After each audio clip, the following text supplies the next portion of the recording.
5ই আগস্টের দিন আমরা একটা দৃশ্যপট দেখতে পেয়েছিলাম শেখ হাসিনার বাসভবনে।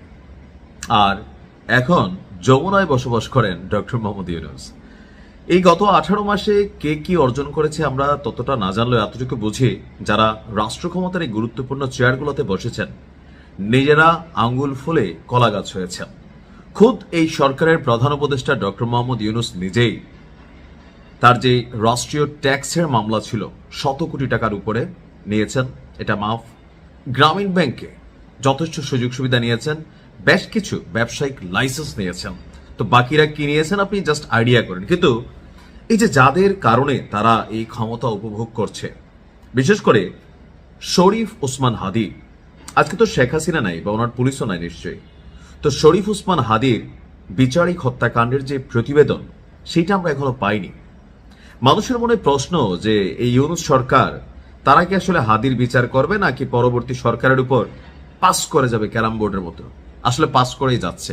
যত আশ্বাস বাণী পরবর্তী সরকারের জন্য তারা বাস রেডি করে যাচ্ছে, যেন আজকের দিনে যে আন্দোলনগুলো হচ্ছে, যে আজকে জাবের হাদির খুব কাছের বন্ধু, যেখানে হাদির আপন ভাই যুক্তরাজ্যের ওই যে কাগজপত্র পাইয়া হাদির পরিবারও টাকা পয়সা পাইয়া ঢাকায় ফ্ল্যাট পাইয়া ঘুমাই গেছে, কিন্তু বন্ধু জাবের ঘুমায় নাই। চেষ্টা করছে ওসমান হাদির ঘটনাটার বিচারের জন্য। এই সরকার আরামায় এসে বৈশাখ খাইয়া নিজেরা পয়সা টয়সা কামাইয়ে যে চলে যাচ্ছে, তো হাদির আসলে বিচারটা কি হবে? এ নিয়েই যারা ইনকিলাব মঞ্চ বা হাদির যারা সমর্থক অনুসারী আছেন বা এর বাহিরেও জনগণের একটা একাংশ যারা হাদিকে পছন্দ করেন, তারা এই বিচারের দাবিতে আজকে যখন যমুনা অভিমুখে রওনা হয়েছে, তখন আমাদের পুলিশ ভাইদেরকে জনগণের মুখোমুখি দাঁড় করে দিয়েছে এই ডক্টর ইউনূস এবং তার সরকার। ডক্টর আসিফ নজরুল ইসলাম, তারাই তো রাষ্ট্র পরিচালনা করছে না। এই পেঁয়াজ নিয়ে প্রশ্ন করবেন, কিন্তু এইসব বিচার নিয়ে প্রশ্ন করা যাবে না।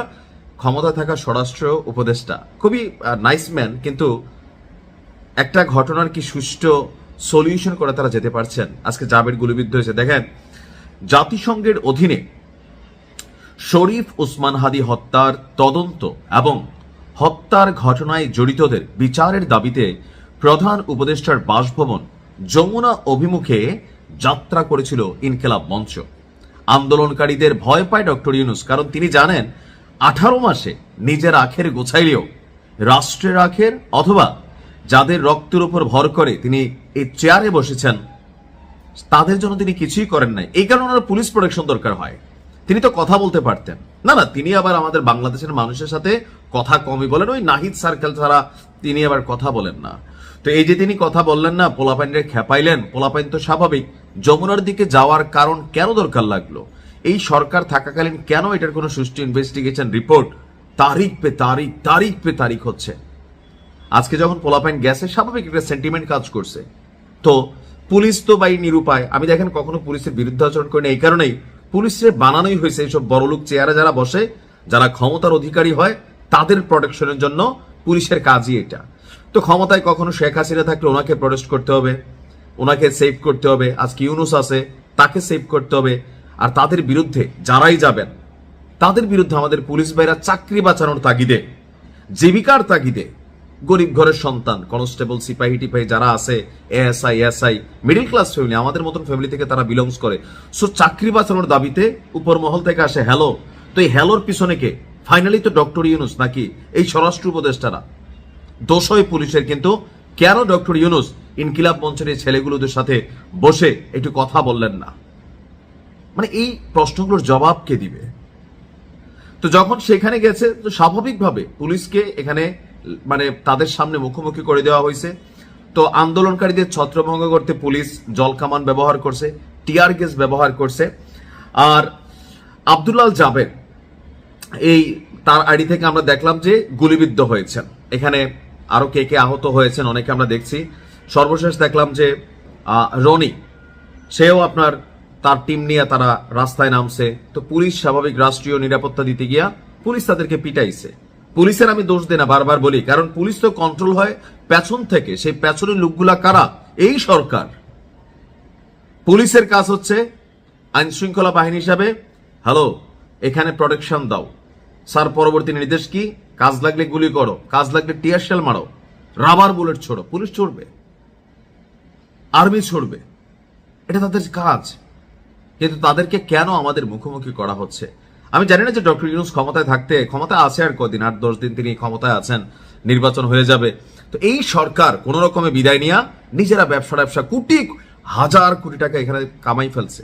ভাবা যায় যে আওয়ামী লীগের আমলে, মানে আমরা ওই দিন শুনলাম আমাদের একজন উপদেষ্টা বললেন যে 2 লক্ষ কোটি টাকা ঋণ ছিল 17 বছরে, আর এই সরকার 18 মাসে 21 লক্ষ কোটি টাকা ঋণ বানাইছে। কই গেছে এই টাকা? এগুলার কি আমরা আদৌ জবাব পাবো? টাকা পাইছে, ক্ষমতা পাইছে, উড়াচ্ছে। আর এখানে যে ঘটনাগুলো নিয়ে পুরো রাষ্ট্র প্রটেস্ট করলো, এগুলোর বিচার নিয়ে কে কথা বলবে? দেখেন, বারবার আপনারা যারা পুলিশরা এখানে ভিলেন ভাবতেছেন, আমি এভরি টাইম বলি, পুলিশের কাজই হচ্ছে প্রোটেকশন দেওয়া ক্ষমতাশালীদের, এটি তাদের চাকরি। এই জন্যই পুলিশকে তৈরি করা হয়। আমাদের নিরাপত্তার ইস্যুটা আলাদা, আমরা গরিব। পুলিশ যারা চাকরি করে তারাও গরিব। আপনি দেখছেন কোন এমপি মন্ত্রীর ছেলে সে ধরেন পুলিশে জব করে, কোন বাংলাদেশের বিশিষ্ট ব্যবসায়ী ধনকুবের তাদের ছেলেরা পুলিশে জব করতে করে কারা? আপনার ভাই, আমার বাপ, আপনার বোন জামাই, এরাই।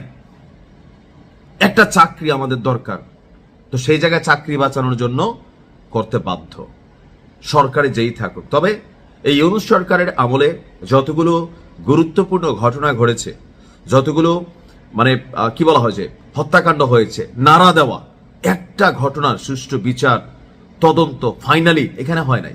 হয়েছে কোনটা ওই আওয়ামী লীগের আমলে। মানে আওয়ামী লীগ সরকার ক্ষমতায় থাকাকালীন যে ঘটনাগুলো হয়েছে, এগুলো নিয়ে কিন্তু দেখেন মামলা পে মামলা, বিচার পে বিচার হচ্ছে। ওকে ফাইন, তারা যেহেতু criminal, so they should be punished. কিন্তু এখন এই সরকারের আমলে তাদের এই ব্যর্থতার জন্য তারা কি পানিশড হবে? দেখেন, শরীফ ওসমান হাদিদেরকে কুরবানির বলির জন্য তৈরি করা হয়, তাদেরকে নিয়ে আলোচনা হবে, রাজনৈতিক মাঠে গরম বক্তব্য আসবে, বিভিন্ন রাজনৈতিক দল। কই ইনকিলাব মঞ্চ ছাড়া কোন রাজনৈতিক দলটা হাদির ঘটনায় একদম মাঠে ময়দানে তারা নামছে? আমি তো দেখছি না। এমনি মৌন সমর্থন আছে। সিস্টেম হাদিদের জন্ম দেয় খরচ করার জন্য, আর হাদিরা খরচ হওয়ার জন্য আবল তাবল কথা বলে ডট ছিঁড়ামিরা ফেলবে। দিন শেষে নিজের ডটে ছিঁড়া যায়, তার পরিবার এখন আপনি দেখেন তার ভাই তারে বেচা দিচ্ছে। এই সিস্টেমের মধ্যে আপনি কথা বলবেন, যে আমরা কথা বলি ভয় পাই মাঝে মাঝে যে নিজেই কখন সিস্টেমের মধ্যে পড়ে যাই। তারপরেও বলি বিবেকের তাড়নায়, জাবেরকে যেই ঘটনার শিকার হয়েছে, এখানে আমি পুলিশের দোষ দিতেই পারি না। আমি দেই পুলিশকে কন্ট্রোল করে যেই ইশারা, যেই টেলিফোন, যারা তাদেরকে। আপনি পুলিশকে ভিলেন ভাবার কোনো সুযোগ নেই। বিএনপি আসলে পুলিশকে আলাদা পুলিশ হয়ে যাবে, জামাত আসলে আলাদা পুলিশ হয়ে যাবে, এই মানুষগুলোই তো। তাদের কোনো দোষ নাই। তাদেরকে যারা অর্ডার করেন উপর মহল থেকে, তাদের বিরুদ্ধে আসলে আমরা কথা বলি। দেখা যাক কি হয়। ভালো থাকুন।